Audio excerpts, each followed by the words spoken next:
салом ба ҳамаи тамошобинон, хуш омадем ба канали Арзанда. имрӯз ҳамроҳ як намуд торт барои иди қурбон тайёр мекунем.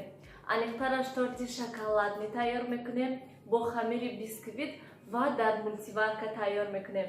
хуб, рафтем акнун сар мекунем ба тайёр кардани торт. маҳсулот барои хамири бисквит ба мо лозим аст 6 дона тухм, 6 қошуқ орд, 6 қошуқи дигар шакар, 1 қошуқ сметана, ванилин, разрыхлитель ва какао. Агар ки шумо торти шоколадни накунед, агар метавонед какао наандозед. Ман 1 қошуқ сметанаро барои он хотир меандозам ки то ки ҳамин бисквити мо мулоим шавад, аз ҳадди баъд хушк нашавад. Боз шумо метавонед 1 қошуқ сливични масло андозед. Ман фақат ки сметанаи 20% меандозаму халос. Акнун 6 дона тухмро зарди ва сафедиашро ҷудо мекунем.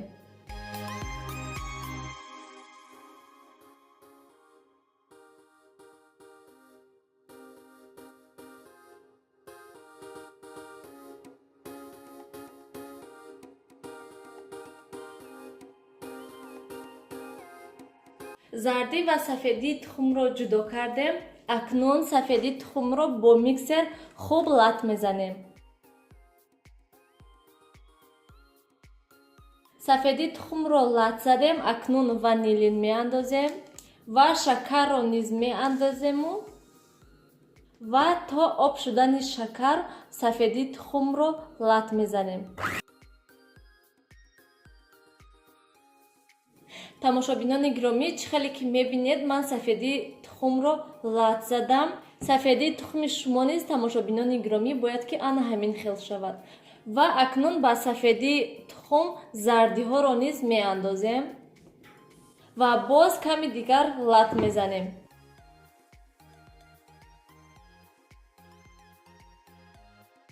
зарди ва сафеди тухмро лат задем. акнун боз 1 қошуқи дигар сметанаро низ меандозем. боз ками дигар лат мезанем.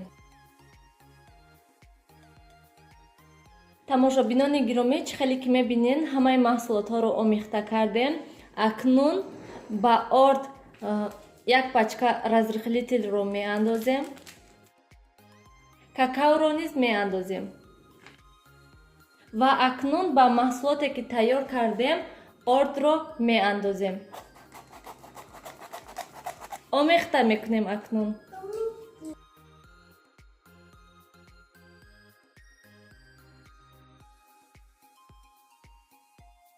тамошобинони гиромӣ, маҳсулоти мо бояд ки ана ҳамин хел шавад. бинед чӣ хел шуда хамири бисквит ана ҳамин хел мулоим шавад.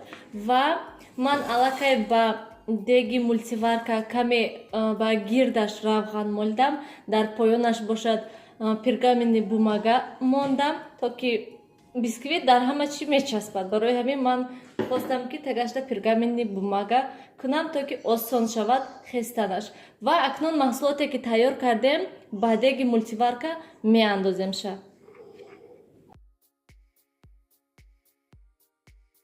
ман ҳамаи маҳсулотро ба дег андохтам. акнун ба мультиварка мегузорем. агар ки шумо тамошобинони гиромӣ дар тафтон тайёр кунед, ба листи тафтон хамирро андозеду ба 180 дараҷа гармӣ дар муддати 20-30 дақиқа тайёр мешавад. мо бошад ҳозир ба мультиварка мемонем, дар муддати 40 дақиқа бояд тайёр шавад. тамошобинони гиромӣ, чӣ хеле ки мебинед, бисквити мо аллакай тайёр шудааст.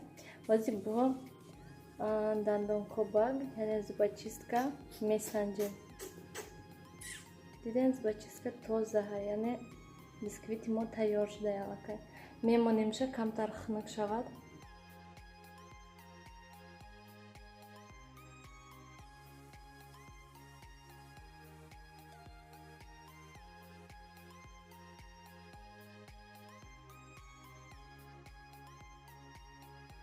тамошобинони гиромӣ, чӣ хеле ки мебинед, бениҳоят хуш рӯ шудааст бисквити мо дар мультиварка.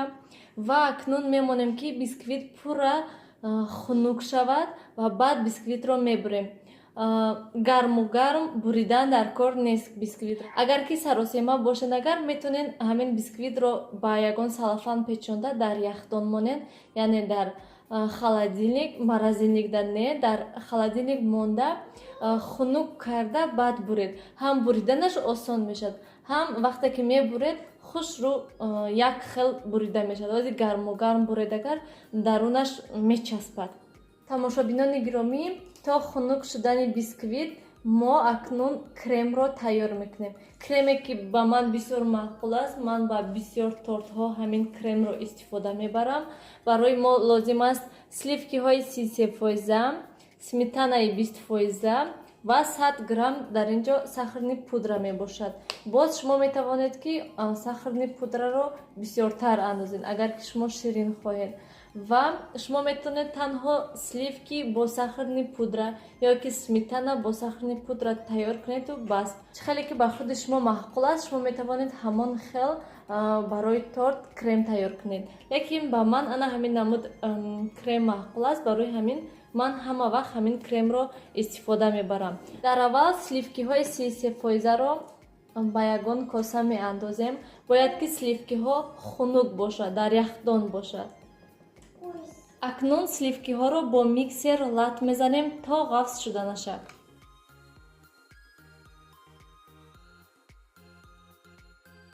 Ман сливкиҳоро хела лат задам. Бояд ки сливкиҳои мо ана ҳамин хел шавад. Бинед тамошобинони гиромӣ, ана ҳамин хел бояд ки сливкиҳои мо ғафс шавад.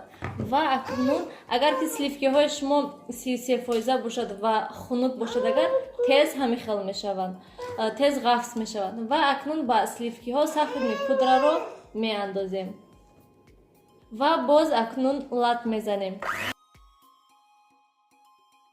Ва акнун сметанаро низ меандозем ва боз ками дигар лат мезанем.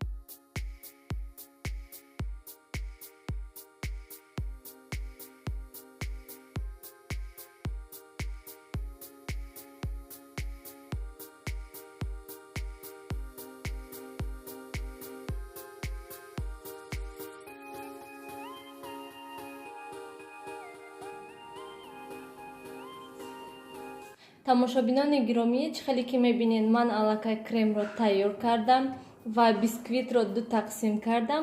Акнун кремро ба бисквит мемолем. Аввал каме ба ана ҳамин табақе ки торт мекунем мемолем, то ки торти мо нағиҷад.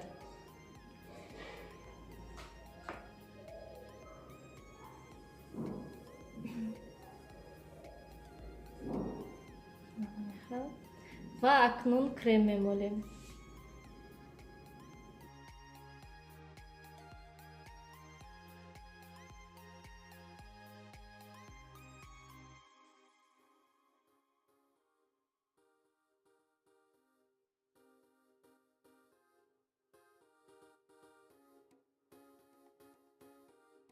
Тамошобинони гиромӣ, чӣ хеле ки мебинед, ман ба торт крем молидам ва акнун ман дар инҷо каме шоколади молочный нею шоколади горкиро аллакай об кардам ва дар як салафан гирифтам.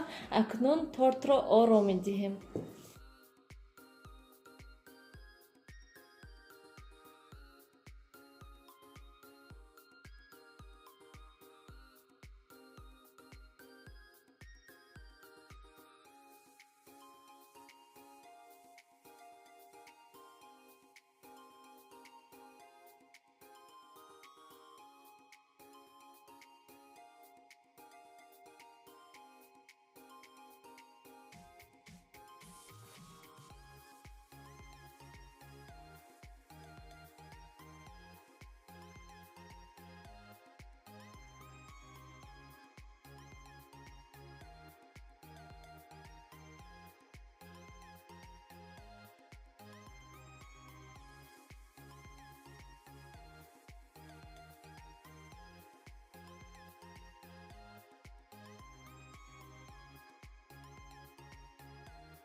тамошобинони гиромӣ, тортро оро додем. Ана ҳамин намуд шуд торти мо.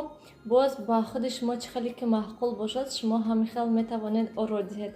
Ва акнун тортро ба яхдон мемонем ки то ки каме дам гирад. Дар муддати 5-6 соат хубтараш шаб то субҳ монед ки то ки торт боз ҳам болаззаттар шавад. тамошобинони гиромӣ, торти мо ҳам тайёр шуд.